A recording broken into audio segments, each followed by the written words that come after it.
Hey there, this is Katherine from Katherine Cartwright Crafts. Welcome to the ScrapbookPal channel. Be sure to like and share and subscribe if you aren't already a subscriber. Lots of great content over here. Okay, today I'm going to be sharing a stamp set from Pinkfresh Studios. This is called In the Meadow, and I'm measuring this out. It's a large stamp. It measures about 3 3/4 at its widest point. And then it's about 8.5 inches tall. Okay, and it's got all these florals and some greenery in it. And then there are some stamps at the bottom all about thank you. So there's a nice large thank you stamp and then little sentiments to go with it. Thank you for the gift. Thank you for all you do. Thank you so very much. Thank you for being an amazing friend. So lots of great sentiments to use on your cards. Okay, and this is all one stamp. And then there is a coordinating die that you can purchase that works with this stamp. You can see on the back they've got some images in color, so you can kind of see what it looks like when it is colored or stenciled in. And I'm going to peel this off and show you how this lays on top. You can see all of the blade on there to cut out all of these pieces, but it's all one big die, which is really easy. Okay, and so I'm going to stamp this and color it, and then we'll cut it apart to make a couple of cards. There's also a coordinating stencil as well that works with this stamp set, and I'm going to be using that today to color this image for you. Okay, and in the top left-hand corner, it's a little hard to see. It has on there the stencil numbers. So there are 5 stencils, 1 through 5, and on each of the top left-hand corners, you can clearly see that it tells you exactly which one it is, so you know what you're going to be coloring. And some of them are just for the leaves, some are for the flowers, the berries, etc. So let's get started. I'm going to start by stamping this onto some white cardstock. I've got this in my stamp platform, and I am going to take a few times here to make sure I get it all. That's what I love about the stamp positioner, especially on a larger stamp. I can make sure and get everything just the way I want it to be. And I'm going to finish up, make sure I've got all of my leaves stamped and the little berries as well. Okay, so now we can get started with the stencils. I'm going to be using the Pinkfresh Ink cubes. I've got 3 different sets I'm going to be using. Over the Hills, which is greens, and then Soul of, I'm going to say Provence. I'm not exactly sure how to pronounce that. That is purples, and then Heartbeat are some brown, sort of reddish, beautiful colors, reddish colors. Okay, so I've got my brushes out, and I'm going to pull out my inks. On this first one, I'm going to start with Fresh Pear, and then the purple that I'm going to use is Soft Lilac. So I'm starting with the lightest tones that are in these 4 packs of ink cubes. So you can see I'm just going to start laying this down, and the color starts to pop off. And you can see exactly where the stencil is covering and where you have your openings to put your ink. I'm going to move down to the bottom with the flowers, and you can see it's this gorgeous purple. Purple's my favorite color, so that is why I chose purple. I work with purple a lot. It makes me happy, and I thought it would work really well with these green tones as well. All right, so moving on to the second color, which is Grassy Knoll. This stencil is just the leaves, so you can see you're really starting to add some layering elements to it, and this is so quick and easy. I'm just going to lay this color all over my stencil. Don't have to think too much about it on this one, and just take your time and make sure you've got all of the little openings covered with your ink. And you can always go back. But once you start using it, you'll see that it's very, very fast. Okay, now I'm moving to stencil 3. This color is Key Lime in that 4-pack of cubes. And then I'm going to be using Candy Violet for the flowers. There's a little accent on the outer edges of the flowers that I'm going to be adding on there as well. So I'm taking my time here. I'm getting a little closer to the berries. So I'm going to use a sticky note through part of this just to make sure that I cover that up. I'm using one of my larger brushes, and so to keep it from getting my berries green, I'm just going to take a second and cover that up as well. And I'll repeat the same process when I'm around the flowers using that violet color. So pretty. And then the color that I'm going to use for my berries is called Berrylicious. That's going to be the first layer of those beautiful little berries. Okay, once I've gotten all my purple, I'm going to come in here with a little bit of a smaller brush here that I had on my desk to add the berry color in. And I'm not spending too much time because I am going to be adding a second layer. So I'm just going to quickly go through here and color in the first layer on these. And again, and you could use, a little scrap of paper. You don't have to have anything that sticks per se, but I'm just using this to mask the colors off. Okay, let's see. If I gotten all of them, I think I had just a couple of more little ones there that I'm going to go back and make sure my brush touches those and covers in that space. All right, let's see.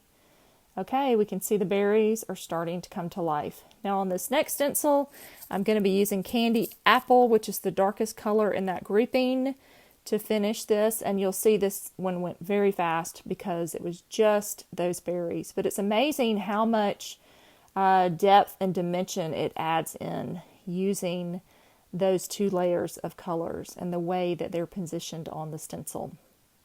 Okay, on this final one, I chose the darkest color, which is olive.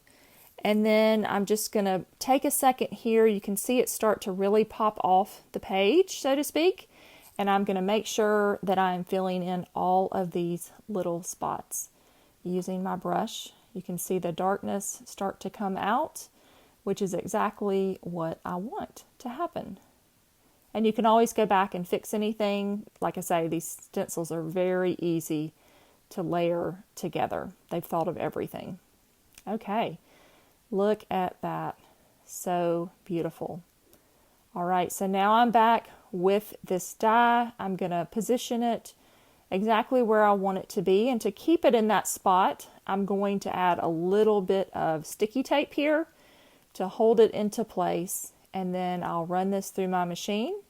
And here I am back showing you what that looks like.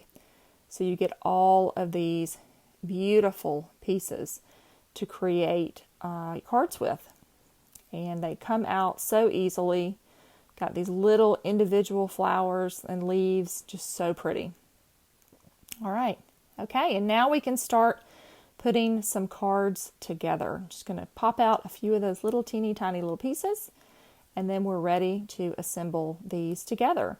So I'm going to make 2 cards. I have trimmed this paper down to 5 by 3 3/4 to fit that leaf area on the top.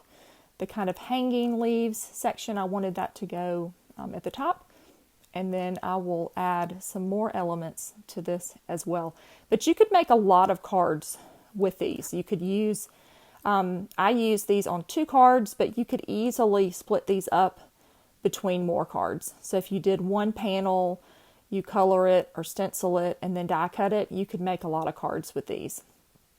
So I love the flexibility of that as well. I've got these scripted greeting dies also from Pinkfresh that has celebrate, thanks, and hello.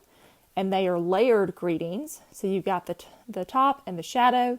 And I cut this top part from white cardstock, a thicker white cardstock. I'm going to add this on to a light purple that I thought worked well with the purple tone in our flower. Now that cherry cardstock I chose, which is the base, I thought worked well with the berries and pulling out some of those tones. Okay, now here, watch quick, there's a mistake. And I realized it pretty quickly, thankfully. Oops, I left it in the video because I wanted you to see that mistakes happen all the time to me and in card making, but you can always fix it. So I was able to peel that back off. I had my panel upside down to the direction of my card opening. So I peeled it off quickly and was able to fix it before it was too set up. If it had set up, I would have just trimmed the card front off and down to a little bit smaller, the white, and added it to another cardstock. There's always a way to fix that, but I just wanted to show you that I make mistakes a lot too. Okay, so I've got this Celebrate that I added some foam to, and I'm going to add these beautiful little gold pearls, also from Pinkfresh. There are 3 different sizes in this. There's a large, a medium, and then this little tiny one that I think was just so pretty and elegant with the berries, and it just kind of all tied together. So I'm just using my fingers here, getting that one little rogue pearl to behave, get that glued down, and then I'll get these other ones. I did 3 on the bottom and then 3 on the top. Just kind of organic, not too structured on there. Okay, I'm keeping the same tones on my second card, but just flipping it around a little bit. I've got a purple card base there. And then I'm going to layer this onto white because I really wanted these images to pop off the cardstock. I'm just taking a second here to get everything arranged, and then I will put these down directly to the paper. Again, I am just gluing directly onto the paper, and then I will pop up a sentiment in the center. So you could do this so many different ways. You could have just the flowers and leaves going across the center of the card and leave white space on the top and the bottom. So there's just so much flexibility with these. It just lets you have kind of a creative jump start, I feel like, where there's really no limit. Except for the colors, you can just choose whatever color you want, and then you can place things however you want based on the design that you're going for. So I'm just going to lay some of these tiny little leaves and finish off using that last one. I used every bit of leaves that I had, and I got these 2 pretty cards. All right, I'm going to glue this now onto my cherry cardstock, and then this will go onto my purple card base. These are all A2 sized. I don't think I mentioned that, which is 5.5 inches by 4.25 inches is the finished card size. Okay, so I'm going to glue this on there, and then I'm going to come back. I have already put together another sentiment die. I used Thanks on this one, and I will use some foam adhesive again to pop this up a little bit in the center. And then the finishing touch is I'm going to finish the inside of the card. I'm just going to show you that I stamped the greeting for the inside. I like to cut my paper to 4 by 5.25, and I'm just going to stamp one of those simple sentiments on there using my black ink. So thanks for being an amazing friend. I always need thank you cards.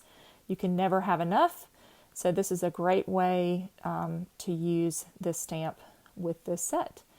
And there's the inside of that. All right, so here are the 2 cards. I hope you enjoyed learning more about this stamp set and the stencils and dies that go with it. Thanks so much for watching. Don't forget to subscribe, and I will look forward to seeing you soon. Have a great day. Thanks for watching.